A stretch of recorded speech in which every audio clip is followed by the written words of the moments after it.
Paz e saúde a todos.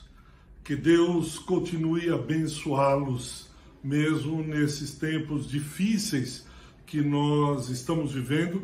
A nossa certeza é que Deus não se esqueceu de nós, Deus não nos desamparou, Deus não nos deixou largados à própria sorte.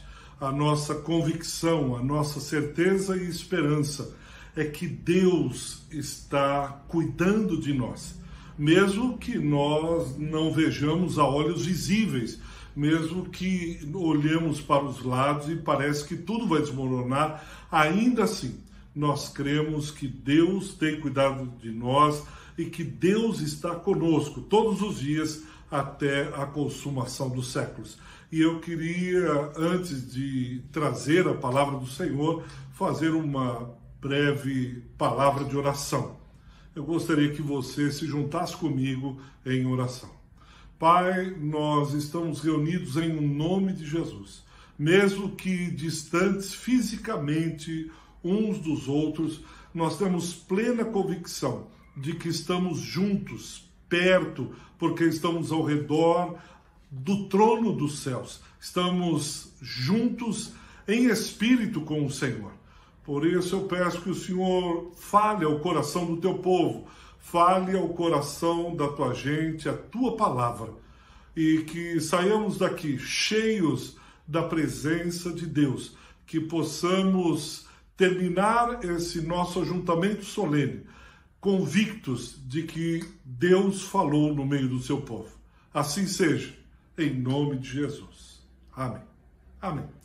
Eu queria que você abrisse a sua Bíblia em Isaías, capítulo de número 6. Fala sobre o chamado desse profeta Isaías. Nós teremos uma série de mensagens intitulada Missão Possível.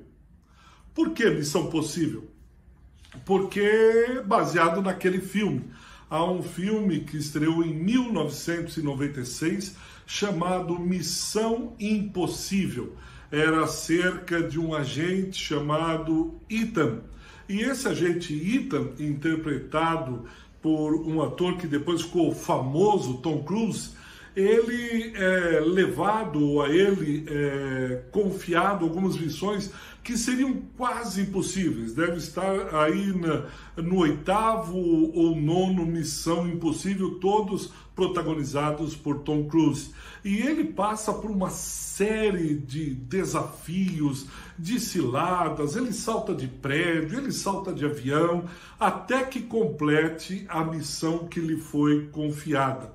O filme chama Missão Impossível porque parece impossível, mas ele é o agente Ethan. Ele faz tudo, ele consegue tudo, não existe impossíveis para o Ethan. E por que nós vamos falar um pouco nessa série sobre Missão Possível? Porque nós, como igreja, também temos uma missão. A nós foi confiada uma missão. A missão de ser testemunha de Jesus Cristo em todos os lugares, levando a boa notícia de Cristo a todos os povos, ensinando tudo aquilo que temos recebido do Senhor, batizando-os em nome do Pai, do Filho e do Espírito Santo. Essa é a minha missão, essa é a sua missão, essa é a nossa missão, a missão da igreja. Sermos testemunhas. Isso está lá em Lucas 24, quando o Senhor fala para que os discípulos esperem em Jerusalém até que do alto sejam revestidos de poder, e isso acontece lá em Atos capítulo 2, na descida do Espírito Santo, quando eles são cheios do Espírito Santo, cheios do poder de Deus, a fim de cumprir essa missão possível, a fim de serem testemunhas em todos os lugares onde eles forem enviados. Assim é a minha missão, é a sua missão há mais de 2000 anos, levando esse evangelho, sendo testemunha, falando tudo aquilo que o Senhor nos ensinou. Então essa missão é bem possível. E essa missão ela se inicia com um chamado. Por isso que eu vou estar lendo Isaías, capítulo 6, a partir do versículo de número 1. É uma passagem bem conhecida e certamente você se lembra dela. Vamos ler juntos, então? No ano da morte do rei Uzias, eu vi o Senhor assentado sobre um alto e sublime trono, e as abas de suas vestes enchiam o templo. Serafins estavam por cima dele, cada um tinha 6 asas, com 2 cobria o rosto, com 2 cobria os seus pés, e com 2 voavam. E clamavam uns para os outros, dizendo: Santo, Santo, Santo é o Senhor dos exércitos, toda a terra está cheia da sua glória. As bases do limiar se moveram, a voz que clamava, e a casa se encheu de fumaça. Então disse eu: ai de mim, estou perdido, porque sou homem de lábios impuros, habito no meio de um povo de impuros lábios, e os meus olhos viram o Rei, o Senhor dos exércitos. Então um dos serafins voou para mim, trazendo na mão uma brasa viva, que tirava do altar com uma tenaz. Com a brasa tocou minha boca e disse: eis que ela tocou os teus lábios, a tua iniquidade foi tirada e perdoado o teu pecado. Depois disto, ouviu a voz do Senhor que dizia: a quem enviarei e quem há de ir por nós? Disse eu: eis-me aqui, envia-me a mim. Parece uma cena normal, uma cena que ocorria daqueles que iam ao templo do Senhor. Isaías, o templo do rei Uzias, ele vai até o templo do Senhor, conforme nós lemos, e ele tem uma visão. Ele vê o Senhor no alto e sublime trono. Os serafins estão ao redor, dizendo: Santo, Santo, Santo. A sua glória enche toda a terra e começa a abalar os fundamentos, os limiares começam a se mover. Os limiares do templo começam a se mexer e Isaías dá um grito dizendo: ai de mim, porque eu estou perdido, sou um homem de lábios impuros e habito no meio de um povo de lábios impuros também. E diz que sai um serafim e toca os lábios de Isaías e ele é purificado. Foi tirada a sua iniquidade e perdoado o seu pecado, e depois disso ele ouve uma voz. E a voz dizia: quem enviarei, quem há de ir por nós? E ele se prontifica, diz: eis-me aqui, envia-me a mim. Essa passagem é muito conhecida porque é o chamado de Isaías do profeta.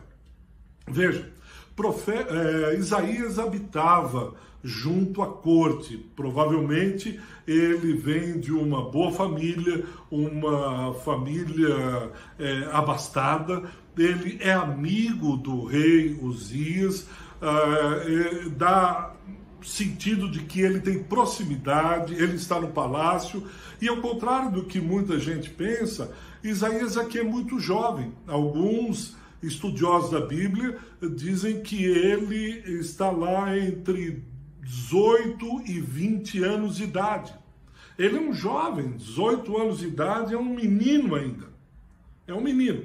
E o rei Uzias ele reina há 52 anos, no século VIII. Ele reina em Jerusalém. E ele é um bom rei. Havia prosperidade, havia um bom direcionamento do governo, etc. Mas o reinado de Uzias começa aos poucos se distanciar do Senhor. E quando Isaías tem essa visão, foi a morte do rei Uzias. O rei Uzias morre, aquele amigo pessoal, aquele amigo chegado de Isaías se foi. E há um período de instabilidade no governo. Há um período porque não há mais aquela estabilidade no governo, e não só isso, começa a se levantar um inimigo poderoso, que é a Síria. A Síria começa a se levantar com uma fúria terrível. Não bastasse isso, você ainda tem essa instabilidade, o trono está vazio. Há um clima de insegurança, há um clima de incerteza nesse momento em que Isaías tem essa visão. Certamente isso abalou o coração desse jovem profeta. Porque vejam, Isaías parece que estava com uma vida estabilizada. Parecia que havia um futuro certo. Ele é jovem, é estudado, é profeta, está junto ao palácio, à corte. Parece que tudo está muito bem planejado. Ele começou a guardar o seu dinheiro, ele tem um bom emprego, está tudo certo na vida do jovem profeta. O futuro dele parece estar desenhado, ele está estável, ele está seguro, vindo de uma classe nobre, amigo do rei, o futuro está assegurado. Ele não precisa se preocupar com o futuro. Mas as crises chegam. Os tronos ficam vazios, a insegurança começa a reinar, começa a acontecer algo, e começa a mexer, os lugares começam a ser alterados. Ele parece que de uma hora para outra ele perde aquela segurança. A crise se instala em Israel. A insegurança chega do dia para a noite. E esses tempos chegam, essas crises vêm, justamente para nos desinstalar, justamente para mexer conosco, justamente para nos levar, nos conduzir ao lugar que Deus tem reservado a cada um de nós. Esses tempos de crises chegam para trazer algo importante da parte de Deus. As crises, elas não têm as rédeas, as crises não têm o comando. As crises não ditam a história. Pelo contrário, as crises são permitidas por Deus a fim de que eu e você, o povo de Deus, possa caminhar, possa andar, possa seguir. Há uma orientação divina que muitas vezes na bonança nós não nos apercebemos. Quando as coisas estão boas, quando as coisas estão seguras, o emprego está garantido, o nosso futuro está planejado, olhamos para a conta corrente, está bem, aplicações, casa própria, carro, etc., tudo certo, nós vamos conduzindo a vida, nós vamos levando apenas para assegurar o que temos. Talvez adquirir um pouco mais, mas o tempo todo nossa cabeça está pensando, como que eu posso manter isso até o final da vida? Como eu posso garantir essa estabilidade? O tempo todo nós vamos procurando essa estabilidade, essa segurança, esse controle. E aí Deus vem e permite que as crises, os tempos tenebrosos, os tempos escuros, as dificuldades, as adversidades batam à nossa porta. Deus permite para que comece a nos empurrar, comece a nos desinstalar daquele lugar que nós já enraizamos. São nesses momentos difíceis, nesses tempos de adversidades, que Deus chama os seus profetas, que Deus fala de uma maneira mais significativa, de uma maneira mais profunda, com aqueles que, olhando para a crise, se sentem seguros, não sabem exatamente para onde ir, eles desesperados vão para o altar. Eles correm em direção a Deus, pedindo ajuda, pedindo socorro. Isaías está lá no altar, no templo, e ali ele tem uma visão. Ali Deus se revela àquele moço que antes estava tão seguro, que antes estava tão certo, mas agora está abalado, mexido, inseguro. Parece que sua relação com Deus começa a aprofundar a partir dessa visão. Deixa eu repetir para vocês, presta atenção.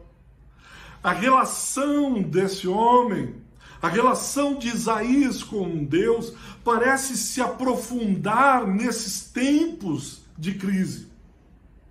Porque quando ele tem a visão do trono de Deus, quando ele deslumbra a glória do Altíssimo, lá no versículo de número 5, ele grita: ai de mim, porque estou perdido, sou homem de lábios impuros e habito no meio de um povo de impuros lábios. Veja, quando ele tem a visão, quando ele aprofunda, ele entra num outro patamar, ele tem uma visão da glória do Senhor. Ele olha para si e enxerga a sua debilidade, enxerga a sua fraqueza. Ele enxerga o seu ponto frágil. Ele reconhece o seu tendão de Aquiles. Ele diz: eu estou habitando, eu tenho lábios impuros e habito no meio de um povo de impuros lábios. Aquele era o ponto central, o tendão de Aquiles, como eu disse, do profeta Isaías. E ele só vê isso quando ele está no altar e contempla essa visão. No momento onde ele está absolutamente abalado, mexido, ele tem essa visão, e essa visão revela a ele, traz à luz o problema que ele tinha com lábios impuros. Aqui nós não sabemos ao certo o que significa esses lábios impuros. Aqui não há uma certeza entre os estudiosos da Bíblia do que seja esse lábio impuro de Isaías. Mas certamente nós sabemos que algum problema, nós já pensamos, né? Ele fala muito palavrão, mas parece ser mais do que isso. Parece que é um problema sério, porque você pode ter, né, lábios impuros, falar mal do outro, criticar o tempo todo, desanimar o próximo, arrumar contendas. Nós não sabemos ao certo qual era essa área específica que Isaías clama quando diz: ai de mim, porque sou um homem de lábios impuros. O fato é que ele consegue ver essa fragilidade no seu caráter. A visão revela um pouco mais daquilo que está escondido lá no fundo, nas cavernas subterrâneas da sua alma. A visão da glória de Deus, ela descortina nossa alma. Aquilo que está guardado ali, ninguém sabe, nem seu marido, nem esposa, nem sua própria mãe. Você sabe que está lá, mas você também não quer mexer nesse porão. Quando nós temos uma visão da glória de Deus, essa fragilidade vem à tona. Esse campo minado, ele é trazido à luz pela glória do Senhor. Deus se revela, e no revelar-se de Deus, revela o interior do coração desse jovem profeta. E esse profeta clama. E parece que não há mais solução, já que tudo ao redor está desmoronando. Agora eu vejo a glória de Deus para a morte, agora que eu vejo a glória de Deus é para que Deus mostre o quão pecador eu sou, o quão terrível eu sou, e com isso termina a história, eu morro, e lá no céu eu faço a segunda prova, lá no céu eu vou ouvir por toda a eternidade que eu deveria ter feito isso, aquilo. Pelo contrário. Aqui está uma das coisas mais bonitas do chamado de Isaías. Aqui está uma das coisas mais bonitas, quando ele acha que tudo estava terminado, quando de alguma maneira é revelado o seu pecado. Diz que um anjo sai com uma brasa viva e toca os seus lábios, lá no versículo de número 7, e diz: eis que ela tocou os teus lábios, a tua iniquidade foi tirada e o teu pecado foi perdoado. Essa é a mensagem do Evangelho. Quando nós temos a revelação de Deus, quando Deus se mostra a mim e a você, quando nós achamos que tudo está perdido, o amor e a graça salvadora de nosso Senhor Jesus se manifesta. Ele vem e tira, toca com brasa viva do altar a minha vida, a sua vida, e diz: os teus pecados estão perdoados pelo sangue derramado na cruz. Você não tem que pagar nada. A iniciativa foi minha. Eu fui e tirei do altar a resposta. Eu fui e dei ordem ao serafim para tocar o teu lábio. Eu enviei meu filho para morrer por você. E agora, Senhor, eu aceito o teu sacrifício, sou lavado e redimido pelo sangue de Jesus Cristo, foi tirada a minha iniquidade e os meus pecados estão perdoados. Essa é a mensagem bendita do Evangelho, da boa notícia de nosso Senhor Jesus Cristo. Louvado seja Ele por toda a eternidade, por essa bendita mensagem que nos tirou do pecado. E hoje nós podemos dizer com confiança que o nosso pecado foi perdoado, porque Cristo pagou o preço na cruz, porque Ele pagou o preço por toda a nossa iniquidade. Hoje nós somos santos, homens e mulheres santos, buscando de Deus essa santidade. O profeta é tocado, iniquidade tirada, pecado perdoado. O amor de Deus alcançou o jovem profeta. E logo a seguir é algo interessante, porque depois de toda essa cena, veja, ele vê os serafins andando de um lado para o outro, dizendo: santo, santo, santo é o Senhor dos exércitos. Ele vê as bases do limiar do templo se mexendo, ele deslumbra a glória de Deus, ele olha para si e vê o seu ponto de fraqueza, a sua fragilidade, o seu pecado que estava o matando. O pecado dele é perdoado, a iniquidade tirada. E aí o próximo versículo diz que Deus até parece uma ironia, porque as Escrituras diz que ele ouviu a voz do Senhor que dizia: a quem enviarei eu? Quem há de ir por nós? Era como se Deus estivesse dizendo: Isaías, ele diz: Senhor, o que é? Ele diz: eu tenho uma missão aqui. Eu tenho uma tarefa a ser realizada. Eu tenho aqui um desafio. Isaías diz: é verdade, Senhor? Ele diz: é. Só que quem é que eu vou enviar? Quem que poderia cumprir essa missão possível? Impossível aos homens, mas possível a Deus. Parece irônico, né? Quem que poderia cumprir essa... Quem que poderia ir por nós pela Trindade? Quem que poderia ir e batizar em nome do Pai, do Filho e do Espírito Santo? Isaías, quem poderia ser o profeta desse período de crise? Quem poderia ser o mensageiro de paz num ambiente belicoso de guerra? Isaías, quem você tem ideia? Você pode me ajudar? Quem que poderia aceitar esse desafio?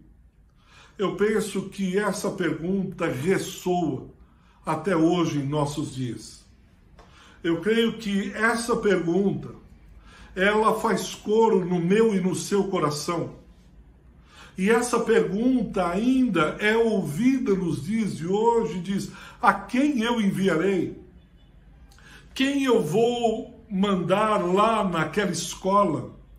A quem eu vou enviar lá no trabalho com a mensagem, com a profecia, com a palavra que eu tenho?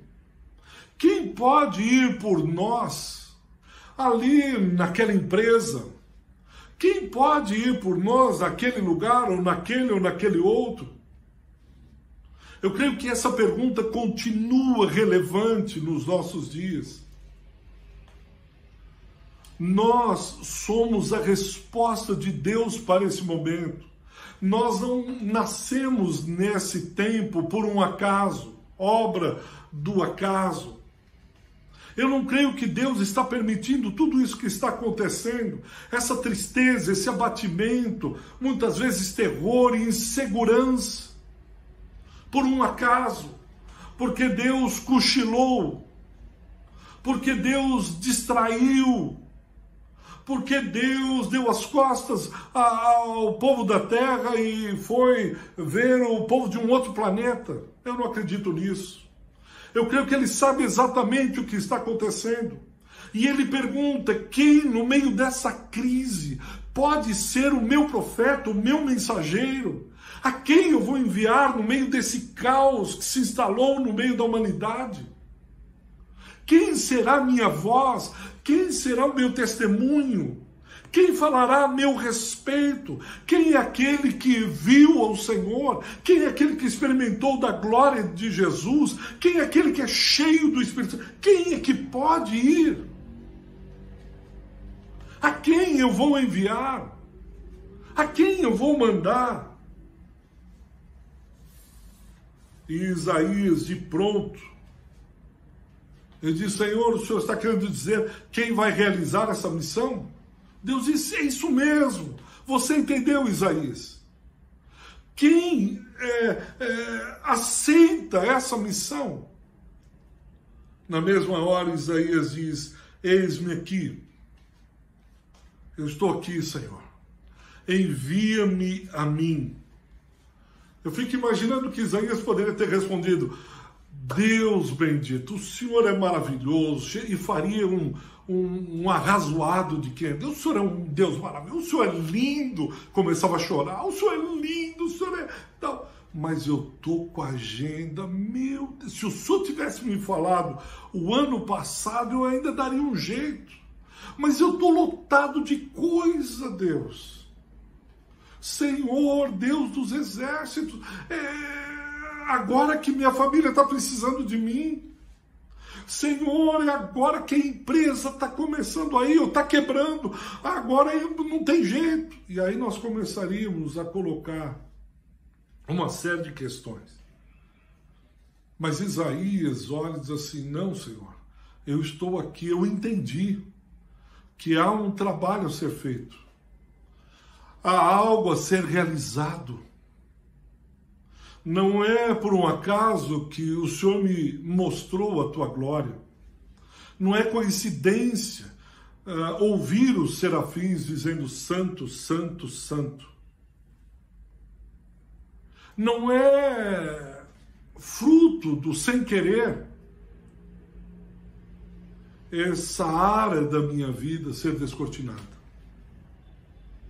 Conta comigo. Conta comigo. Conta comigo. Se não tiver mais ninguém na terra, eu não quero saber o tamanho da missão, as dificuldades da missão. Eu não estou querendo.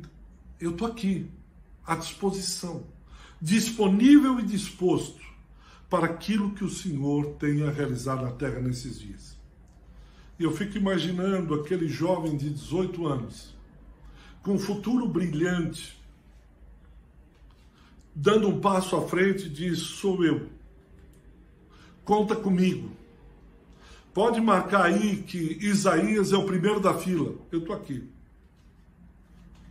Isaías tem um ministério de quase 60 anos. Foi um dos maiores profetas do Antigo Testamento. Um jovem que parecia seguro, saber o que queria da vida. Um jovem que estava certo do que queria ser, tem a sua vida toda alterada, se dispõe e foi um dos maiores profetas, chamado profeta messiânico. Isaías 53, Isaías 61, Isaías 40. Ninguém viu o dia do Senhor tão claramente como o profeta Isaías. E se hoje nós estamos falando de Isaías, é porque ele aceitou a missão, porque ele se prontificou para o trabalho. Enquanto eu preparava essa mensagem, eu ficava pensando se Isaías tivesse dito: ah, Senhor, espera um pouco, agora não, chama outro, tem tanta gente. Se nós estaríamos falando dele agora. Ele está falando, ele profetizou no século VIII a.C.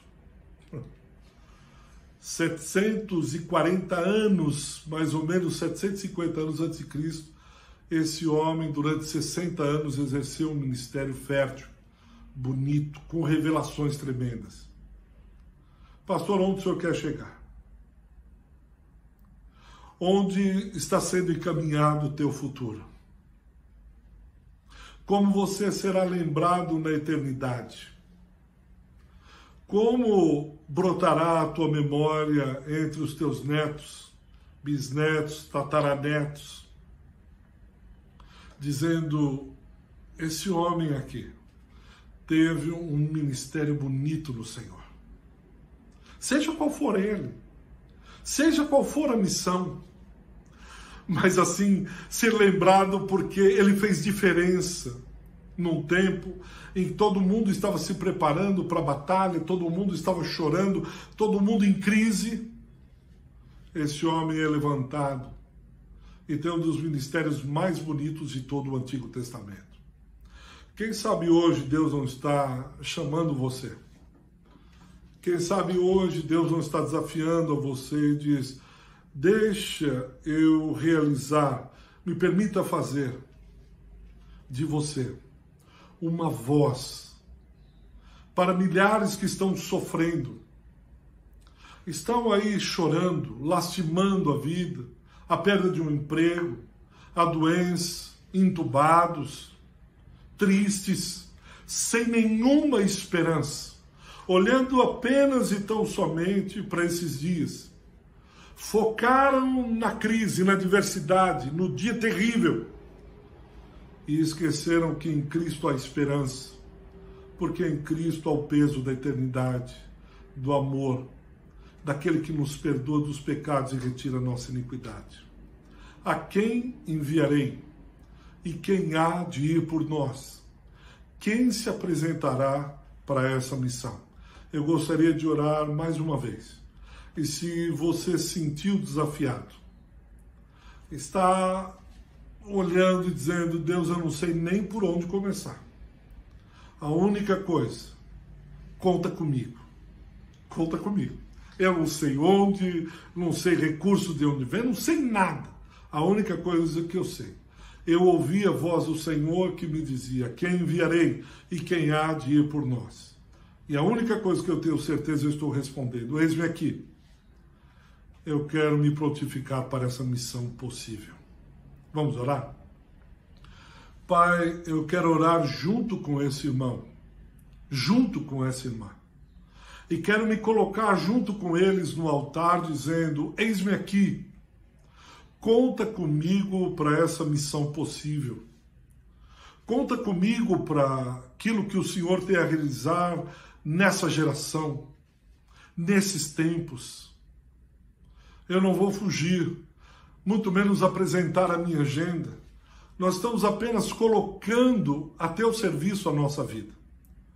Por isso eu quero pedir em nome de Jesus: traz, Senhor, o poder do Espírito Santo, a graça dispensável de Deus, a fim de sermos a tua voz, aqueles que jazem em densas trevas, aqueles que já perderam as esperanças, estão aprisionados nas correntes do inferno, não sabem para onde ir.